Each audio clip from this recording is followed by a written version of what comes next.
What's going on, everybody? John on here with you. It is Sunday, February 5th. How's everybody doing out there today? A little bit different for me today. It's a courtside report for the Michigan Wolverines and the Ohio State Buckeyes. So, this was my first experience at Crisler Center right now, so I got to watch a heated rivalry between Michigan and Ohio State. So, Michigan improved to 13 and 10 on the season. Buckeyes fell to 11 and 12. They've lost their fourth straight game. Hunter Dickinson, the big man, had a great game again, double-double, 26 points, 11 rebounds, and 2 blocks, as Michigan got a 77-69 victory over the Buckeyes at Crisler. So what I will say, when I'm thinking about my whole experience there and how I want to sum it up, yes, it's a great day anytime Michigan can take out Ohio State. That's what everyone's going to say over here. Again, I'm Oakland University alum, but I still love the experience. I love the sports and all of that. Just to speak on it, as far as Crisler Arena, a capacity of about 12,000. I'm used to the Yost side of it where it's about 6,000. And again, you have the ice rink built in like what 1908 or something like that. So when you're going on the other side, you have Crisler. Yes, it's a little more quaint at 12,000. You don't have the 100,000 that you have between Michigan and the football games and things like that. So I can speak to the experience as far as the seats and everything else, and say also thank you to everyone else involved to make that all happen. As far as Marty, and then as far as my cousin Annette and I to be able to drive over there and pick me up and go over and do that, because I don't know how many actually would. But in the sense of getting those seats being maybe like what 10 rows from courtside, yeah, it's absolutely incredible there, and it's a nice little venue in the sense of it, because again, you don't have to be overpowered by people all over you. You get a great look on the court no matter where you're at. You get a chance to join in the festivities that college can also bring on that side of it. And it's just good basketball in the sense of getting the stuff from the Big Ten. So what I'm really impressed of in the side of it, and I'll go ahead and say this too, is as much as you want to talk about Michigan, and again, I could easily go ahead and say that, but I think Ohio State, regardless of losing four straight games on that side, I think they were very well coached on that side. And you got to think about a couple players that I want to mention as well. I'm just going to bring this up. As far as Chris Holtman, the Ohio State basketball coach, on that side of it, when you think about who was kind of leading some things, and you think about, let me go ahead and make sure I get this right, Bruce Thornton, the freshman, my goodness, 10 of 13 from the field and 22 points. And what I liked about it, even if it was just a fadeaway, anything else from mid range, as soon as he got to his spots, maybe from about 12 or 14 feet, that dude was money. It was like NBA Jam, and he was on fire. He was going to go ahead and shoot it from anywhere in the mid range game, and it was lovely to see. Because you know what Michigan's going to bring you on the other side if you get the ball to Hunter Dickinson inside the post within that box, he's going to hook you to death. And there was a couple certain situations where he gave about 4 or 5 different head fakes before he went up and got the layup or a little bit up and unders. Hunter Dickinson was doing his thing, but I really had to give a big time shout out to Bruce Thornton, the freshman. 10 of 13 for 22 points for Ohio State. It was fun to watch them. And between Justice Suing and Bryce Sensabaugh as well, they had 14 for the Buckeyes. So again, maybe this is just something that I can do because I'm not full blown Michigan on that side, just Oakland University alum. But you got to appreciate what you see when you see it on the court. So for Michigan, though, again, it was a standout performance as usual for Kobe Buffkin. Again, it's also kind of funny when you have one of the smallest guys in the court that continues to have that hustle and all-around game. And he's always been showing it. 13 points, 8 rebounds, 5 assists, a steal, and a block. And Jet Howard had 16. Joey Baker scored 8 off the bench for the Wolverines. It was a wire-to-wire victory there for Michigan.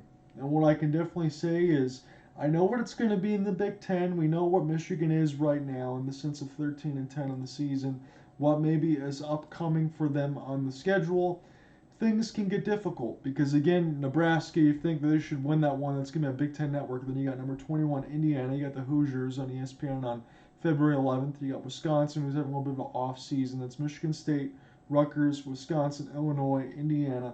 So you have a big time opportunity if you're Michigan to go ahead and get some of these quality wins in D1 and continue to try to make a postseason berth, NCAA berth. You want to try to do that. I think Michigan can. I still think over the next, I don't know, last couple of years, I would say they've gotten a little bit more predictable as far as look, they don't have the same type of players that they have. You don't have Franz and Mo Wagner. You don't have Isaiah Livers. You miss some of those other shooters and things that you used to have on that side. It's not the same team as far as John Beeline. We get that. You don't have some of the point guards and other things in there. But Hunter Dickinson, if he didn't stay for Michigan, you kind of wonder where they would be right now at this point. Yes, I'm more than happy to watch them get a victory, and I won't make any bones about it. It's a great day on that side. But I see a little bit of predictability in Michigan. I think that's what everybody notices when they watch. When it works and it works well, then you get the win and you move on to it. But if Kobe Buff can continue to have these all-around games and they can use Hunter Dickinson, then that's going to work pretty good up until you get to the 7'2" big man for Purdue, and they only have one loss on the season, and they're probably the class of the Big Ten right now. You can make fun of everything else in the tournament, but Purdue is the crown right now, and that's what you want to get to, that upper echelon. But it was a good one for Michigan today.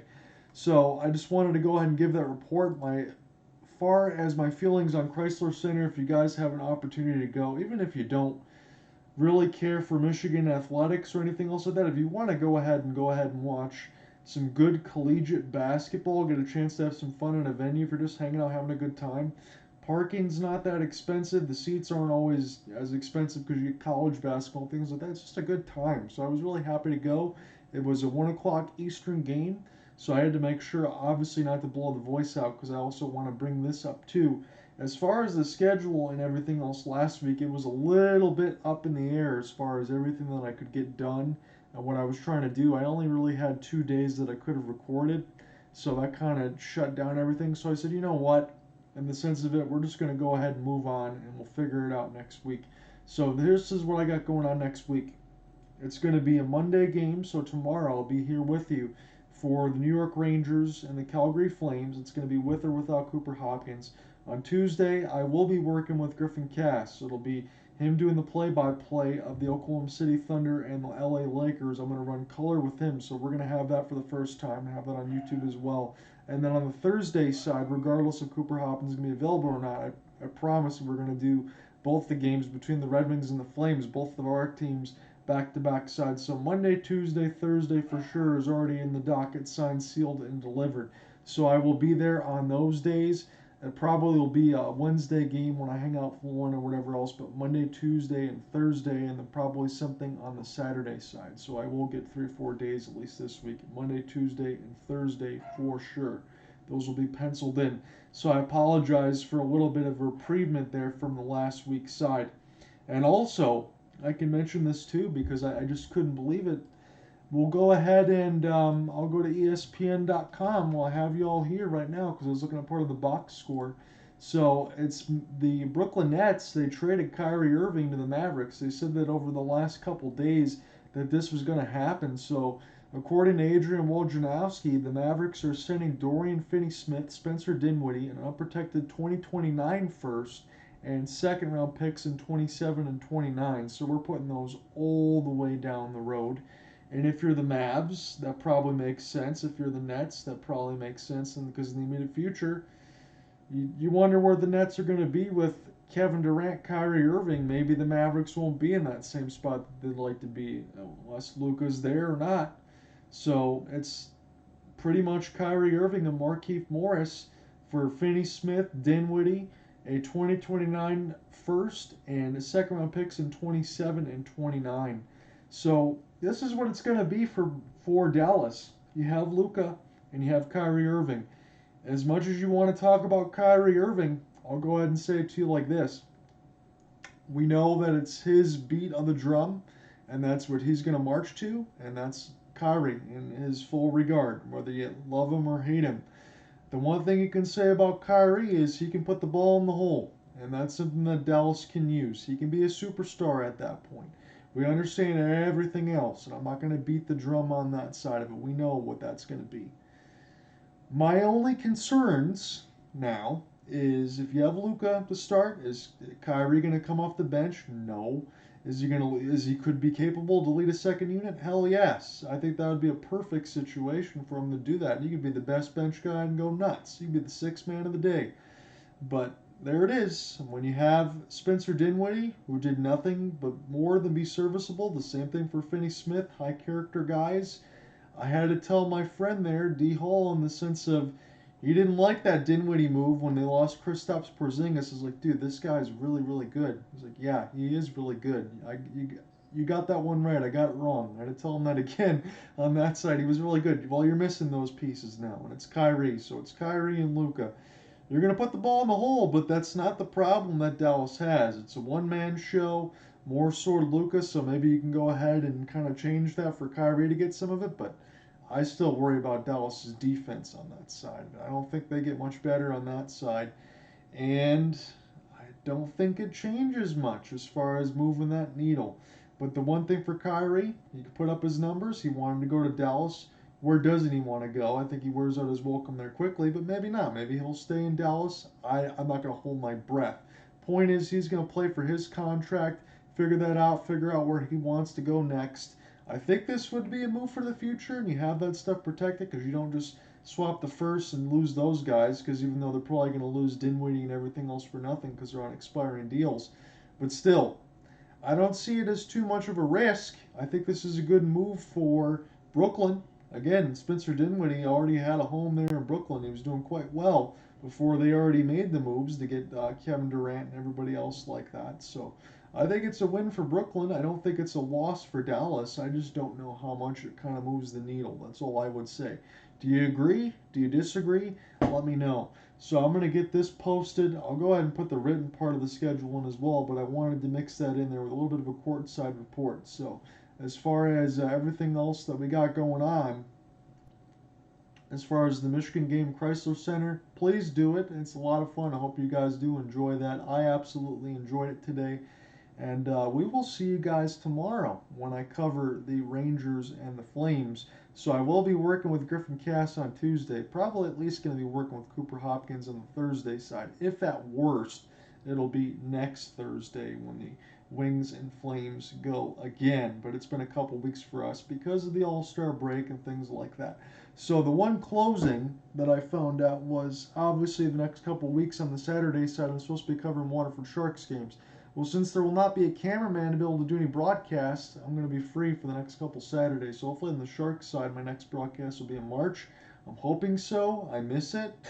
It's been 5 straight road games, and then they just had the frozen fish fiasco at Clark Park in downtown Detroit. So that was technically a home game, so that's 6 games I couldn't do. And I'm really want to chomp back at the bit and get back into some Sharks games, but when we get to it, we'll get to it. So hopefully that will turn in March, and we'll get back to it on that side. But I will see you guys tomorrow for the Rangers and the Flames. So it'll be Rangers, Flames Monday. It's going to be the Thunder and the Lakers on Tuesday with Griffin Cass. He's going to do the play-by-play. I'll do the color on the Thursday side. At least it'll be the Red Wings and the Flames between myself and Cooper Hopkins, or if not myself, I have to imagine he's going to be able to join in. So I will see you guys tomorrow. Peace out.